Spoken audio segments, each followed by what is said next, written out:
لگا دیتے تھے، آج ہم کو سوئی کے اندر دھاگا لگانے میں کسی کی ضرورت پڑتی ہے. تو چھوٹی چھوٹی چیزیں بھی کبھی کبھی اچھی گزر جاتی ہے، اس کے فائدے بھی بہت ہوتے ہیں کہ میاں بیوی میں محبت بھی ہوتی ہے. امید ہے کہ جواب اطمینان بخشوں. السلام علیکم. وعلیکم السلام. نہ میں ڈاکٹر ہوں نہ ٹیچر، میں ہوم میکر ہوں. اور میرا سوال یہ ہے کہ جو عمر اور وقت اتنی تیزی سے انسان کا جا رہا ہے اور انسان اس کو بہت لاپرواہی سے برباد کر رہا ہے، اور اگر سمجھاؤ کوئی بات تو کہتا ہے کہ ابھی تو عمر پڑی ہے عبادت کے لیے، نماز کے لیے، بالکل سمجھنے تیار نہیں ہے.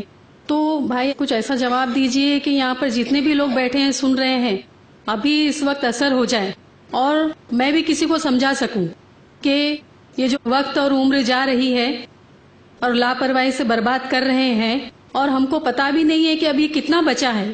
تو اس کے بارے میں کچھ اطمینان بخش جواب دیجئے. بہن کا سوال ہے کہ بہت سارے لوگ اپنا وقت ضائع کرتے ہیں اور ہم کو نصیحت دیتے ہیں، تو نصیحت جو ہے پتھر کے اوپر پانی برساؤ تو کیسا پھسل جاتا ہے ویسا ہوتا ہے، نتیجہ آتا نہیں ہے. تو کس طرح سے ان کو سمجھانا چاہیے؟ دیکھیں، ایک ہوتا ہے کہ آپ نے بات چیت کر کے سمجھاتے رہیں آپ، اس لیے کہ ہمارے سامنے ابھی میں نے ایک مثال پیش کی، نوح علیہ السلام نے 950 سال تک سمجھایا. ایک نبی ہے، وہی نازل ہوتی ہیں رسول اللہ کے، ان کو 950 سال لگا سمجھانے میں، پھر بھی تھوڑے لوگ مانے. تو ہمارا کام ہے نصیحت دینا، کرتے رہنا. اس لیے کہ اللہ تعالیٰ سورہ اعلیٰ میں فرماتا ہے فذکر ان نفعت الذکریٰ، تم نصیحت کرو، تم کو خود کو فائدہ ہے. سب سے پہلے نصیحت میں اس لیے کروں گا کہ میرا فائدہ ہو جائے، میں بری ذمہ ہو جاؤں سب سے پہلے. دوسرا یہ کہ کوئی اور بھی اس سے فائدہ حاصل کرے. تو ایک ہو گئی اپنی نیت. اس کے بعد زبان سے آپ نے نصیحت کی، بھائی صاحب کیا کر رہے ہو؟ اب پوچھو کیا کر رہے ہیں؟ جی ہم تو شطرنج کھیل رہے ہیں. ارے اس سے کیا ہوگا؟ ارے ہم IPL دیکھ رہے ہیں، کرکٹ میچ دیکھ رہے ہیں. عام طور پہ آج کل آپ دیکھیں گے اکثر وقت ضائع ہوتا ہے پوری کی پوری کرکٹ میچ دیکھنے. آپ معصوم سوال پوچھیے کہ بھائی آپ کو ٹرافی میں کچھ ملنے والا ہے کیا؟ تینڈولکر مین آف دی میچ بنے گا، آپ کو کچھ دے گا کیا؟ تو بہتر ہے آپ جاؤ کچھ کام کرو. اس طرح سے آپ انٹیلیجنٹ آرگیومنٹس دے کر جو ہے اس کے تھنکنگ پروسیس کو سیٹ رولنگ دوڑانا شروع کرو. اس کے بعد عام طور پہ جو ہے گھر کے اندر جب ڈسکشن ہو، اس وقت نہیں، پھر کبھی موڈ اچھا ہو، کبھی ایسا ہو، تو موت کا تذکرہ کرتے رہنا چاہیے. اللہ کے رسول صلی اللہ علیہ وسلم نے فرمایا کہ موت کو کثرت سے یاد کیا کرو، یہ جو زندگی کا جو لطف ہے اس کو نچوڑ ڈالے گی، اس کو ختم کر دے گی.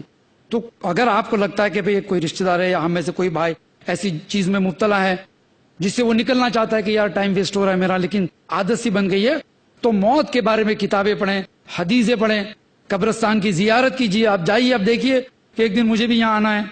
آپ جنازے میں شریک ہوئے ہیں تو دل جو ہے اس وقت متاثر ہو جاتا ہے اور پھر نماز کا پابند ہوتا ہے اور اس طرح سے نیکی کے کاموں میں آگے بڑھتے جائے گا.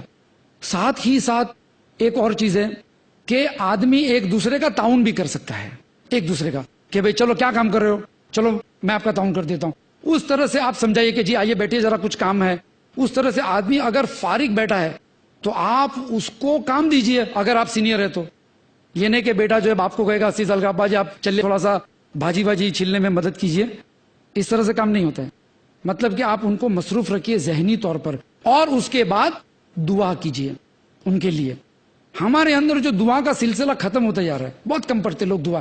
ہم تو جو ہے بس کام ہو گیا، فذکر انما انت مذکر، ہم نے بتا دیا ان کو، بس ہو گئی بات ختم، اب وہ جانے اللہ جانے. ایسا نہیں ہے. آپ ان کے لیے دعا کیجئے. اللہ کے رسول صلی اللہ علیہ وسلم ابو جہل کے بارے میں بھی دعا کرتے تھے کہ اللہ عمر اور ابو جہل دونوں میں سے تجھ کو جو پسند ہو اس کو ہدایت دے کر اسلام کو قوت دے. تو دعا کی. تو دعا کرتے رہنے سے کیا ہوتا ہے کہ زندگی میں تبدیلی آتی ہے. مومنوں کی دعا قبول ہوتی ہے، خاص کر کے باپ کی دعا بیٹے کے لیے. باپ کی دعا، اس لیے ماں تو بیچاری کرتی رہتی ہے دعا، باپ جو ہے تھوڑے سے بزی رہتے ہیں، ٹائم نہیں ہے. تو باپ کی دعا جو ہے بیٹے کے لیے قبول ہوتی ہے، بغیر فرشتوں کے اللہ کے دربار میں جاتی ہے، بغیر فرشتوں کے. یعنی مظلوم کی بد دعا، عادل بادشاہ کی دعا، مسافر کی دعا اور باپ کی دعا. سورہ لقمان میں، سورہ ابراہیم میں بچوں کو نصیحت کرتے ہیں. تو اس طرح سے دعا بھی کرتے رہنے سے فرق ہو جاتا ہے انشاءاللہ. السلام علیکم نثار بھائی.